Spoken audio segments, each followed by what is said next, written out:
Okay, so all these guys are in now, which is good. Now in terms of these not being solved, that's because these aren't solved. They'll be solved automatically as soon as I roll these in. And this is among the easiest of the steps. We're just going to find anything that's not green in the outer middle. I'm going to put this here.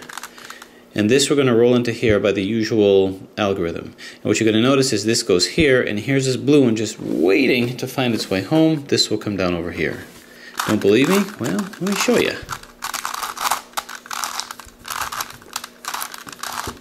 Aha, blue here, and this is in place here.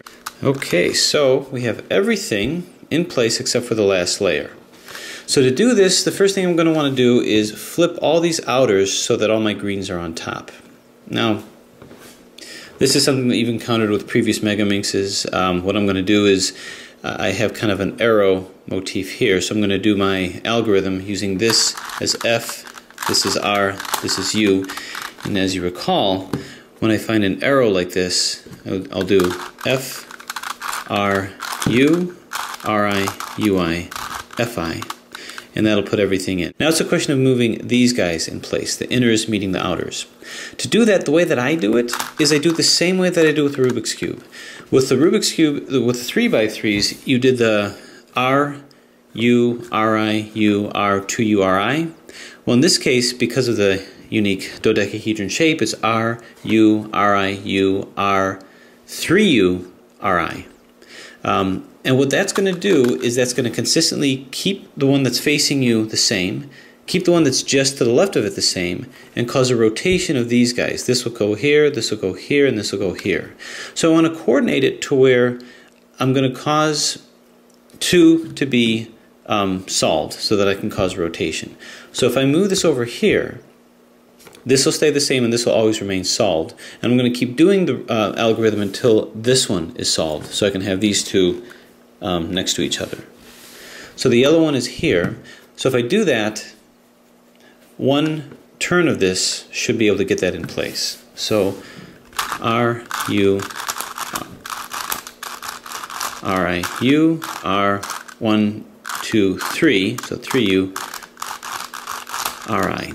And predictably that's what it did. It moved these two in the right position.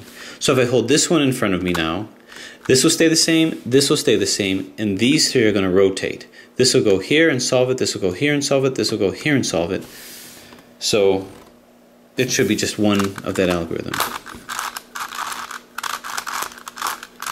1, 2, 3, and down, and predictably that's exactly what it did.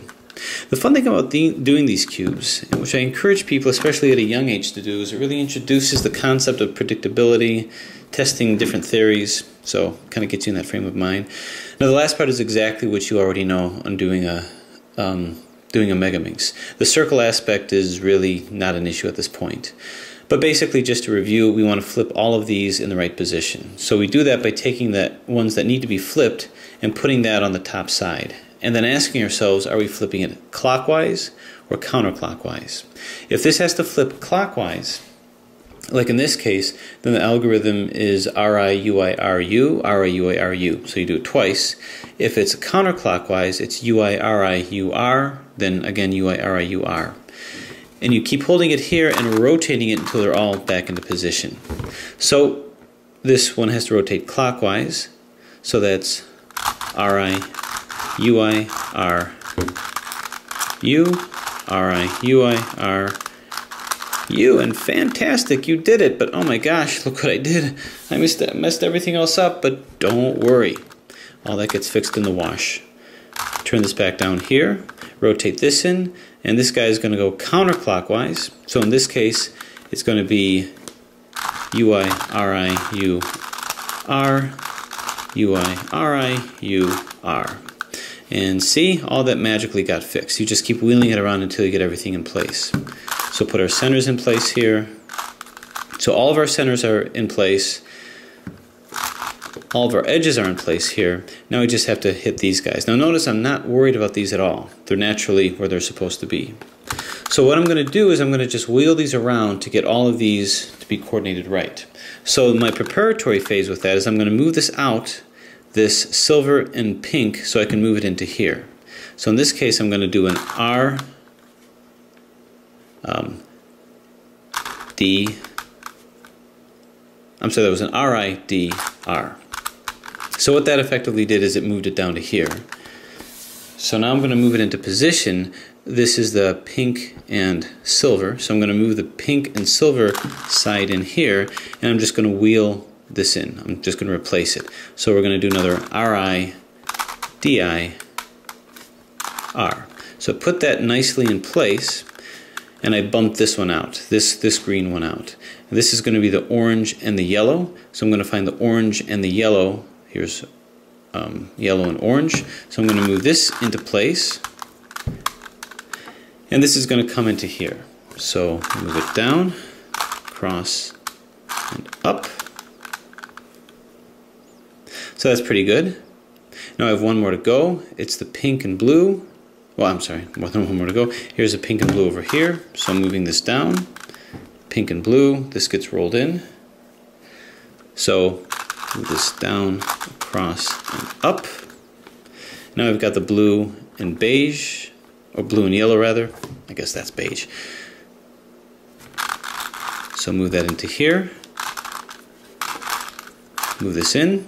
I knocked this one out. This is the orange and silver. Orange and silver will come here, and you'll just roll that in.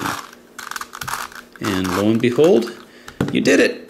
You solved your circle megaminx. A very simple solve, but a nice way to impress your friends and impress your family, show them how bizarre and complicated and scrambled it looks, and see how quickly you can make short work of it. So there is your sun circle tutorial on the circle megaminx.